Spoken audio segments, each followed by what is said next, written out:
누가복음 7장.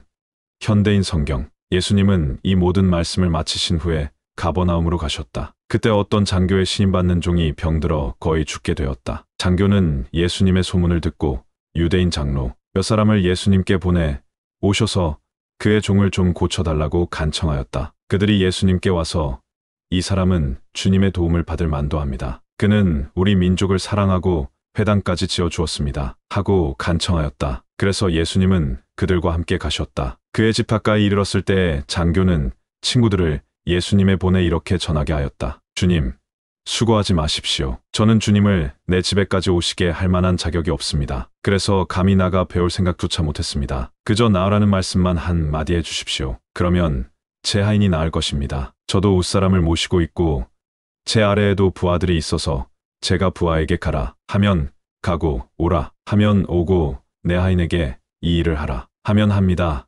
예수님은 이 말을 듣고 그를 갸륵하게 여기시며 따라온 사람들을 향해 말씀하셨다. 내가 분명히 말하지만 이스라엘 사람 중에서도 이만한 믿음은 보지 못하였다. 장교가 보낸 그 사람들이 집에 돌아가 보니 종은 이미 나아 있었다. 그 후에 예수님이 나인이란 성으로 가시자 제자들과 많은 사람들도 따라갔다. 예수님이 성문 가까이 가셨을 때 사람들이 상여를 메고 나오고 있었다. 죽은 사람은 어떤 과부의 외아들이었다. 그리고 그 성에서 나온 많은 사람들이 그 여자와 함께 상여를 따라오고 있었다. 주님은 그 여자를 보시고 불쌍히 여겨 울지 말아라 하고 위로하셨다. 그리고 가까이 가서 관에 손을 대시자 메고 가던 사람들이 멈춰 섰다. 그때 예수님이 청년아, 내가 너에게 말한다. 일어나라 하고 말씀하셨다. 그러자 죽은 사람이 일어나 앉아 말하기 시작하였다. 그래서 예수님은 그를 어머니에게 돌려주셨다. 사람들은 모두 두려움에 사로잡혀 하나님을 찬양하며 우리 가운데 위대한 예언자가 나타나셨다 하기도 하고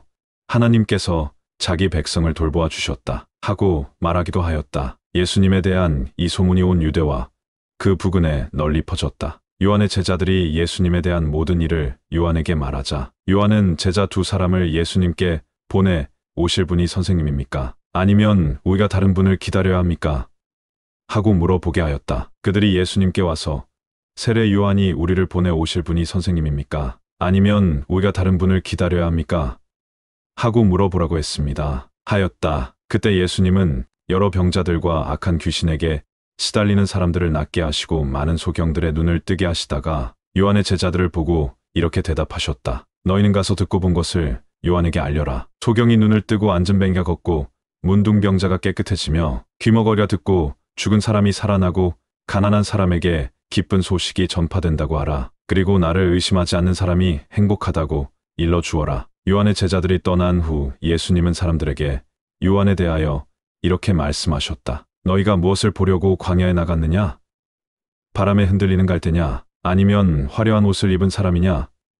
화려한 옷을 입고 사치스럽게 지내는 사람은 왕궁에 있다. 그런데 너희는 어째서 나갔느냐? 예언자를 보려고 나갔느냐? 사실 요한은 예언자보다 더 훌륭하다. 이 사람을 가리켜 성경에는 보라. 내가 너보다 앞서 내 사자를 보내겠다. 그가 내 앞에서 내 길을 준비할 것이다. 라고 기록되어 있다. 내가 분명히 말하지만 여자에게서 태어난 사람 중에 요한보다 더 큰 사람은 없다. 그러나 하나님의 나라에서는 가장 작은 사람이라도 그보다는 크다. 예수님의 말씀을 들은 사람들은 세무원들까지도 이미 요한의 세례를 받았으므로 하나님의 요구가 옳다는 것을 인정하였으나 바리새파 사람들과 율법학자들은 요한의 세례를 받지 않았으므로 스스로 하나님의 뜻을 저버렸다. 주님은 다시 말씀하셨다. 이 시대 사람을 무엇에 비할 수 있을까?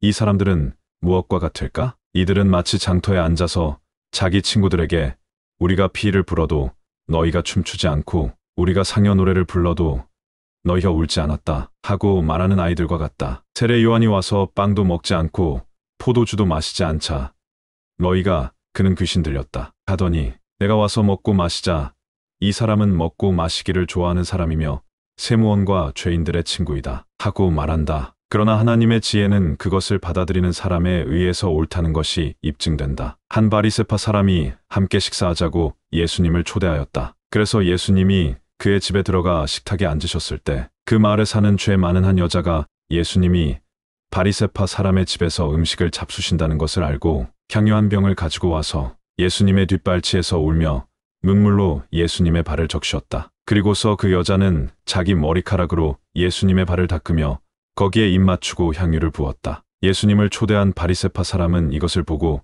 만일 이 사람이 예언자라면 자기를 만지는 이 여자가 누구라는 것쯤은 알 텐데 이 여자는 죄인이 아닌가 하며 속으로 중얼거렸다. 그래서 예수님이 그에게 말씀하셨다. 시몬아, 내가 너에게 할 말이 있다. 선생님, 말씀하십시오. 돈놀이하는 어떤 사람에게 빚을 진 두 사람이 있었는데 하나는 500데나리온, 하나는 50데나리온의 빚을 졌다. 둘 다 빚을 갚을 돈이 없으므로 돈놀이하는 사람은 그들의 빚을 모두 면제해 주었다. 그러므로 그 두 사람 중에 누가 더 그를 사랑하겠느냐? 제 생각에는 더 많이 면제받은 사람입니다. 그래서 예수님은 내 말이 맞다 하시고 그 여자를 돌아보시며 시몬에게 다시 말씀하셨다. 이 여자가 보이느냐?